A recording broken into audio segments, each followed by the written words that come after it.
টিউবওয়েলে উঠছে না পানি, অনেক কষ্টে যতটুকু উঠছে তাও পর্যাপ্ত নয়। চলতি গ্রীষ্ম মৌসুমে কুষ্টিয়ায় ভূগর্ভস্থ পানির স্তর নিচে নেমে গেছে, অনেক জায়গায় শুকিয়ে গেছে পদ্মা ও গড়াই নদী। এতে দেখা দিয়েছে তীব্র পানির সংকট। এলাকাবাসী জানান, শত চেষ্টা করেও টিউবওয়েলে পানি উঠাতে পারছেন না তারা। মিলছে না পান ও গোসল সহ গৃহস্থালী কাজের জন্য পর্যাপ্ত পানি। এতে চরম ভোগান্তিতে পড়েছেন তারা। এমনকি শুকিয়ে গেছে খাল ও বিল। ফসলের মাঠে দেখা দিয়েছে সেচ সংকট।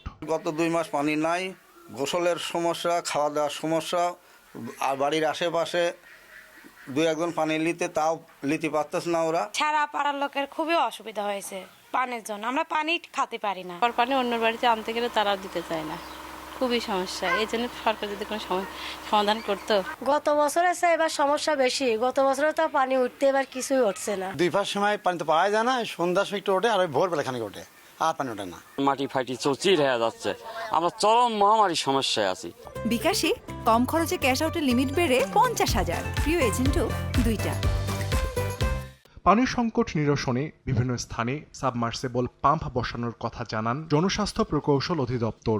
অনেক আগে থেকে আমাদের সবথেকে বড় প্রজেক্ট, যেটা সমগ্র দেশে নিরাপদ পানি সরবরাহ প্রকল্প, এই প্রকল্পের মাধ্যমে আমরা হয়তো সাবমার্সিবল করার চেষ্টা করছি, টেকনোলজি অনুযায়ী কাজ করার চেষ্টা করতেছি। যেমন আশ্রয়ণ কেন্দ্রগুলোতে আমরা সব তারা টিউবওয়েল দেওয়া হয়েছে, যাতে শুষ্ক মৌসুমে ওই জায়গার মানুষগুলো পানি পেতে পারে, কারণ এমন রিমোট এলাকায় ওই আশ্রয়ণ কেন্দ্রগুলো ঘর নির্মাণ করা হয়েছে।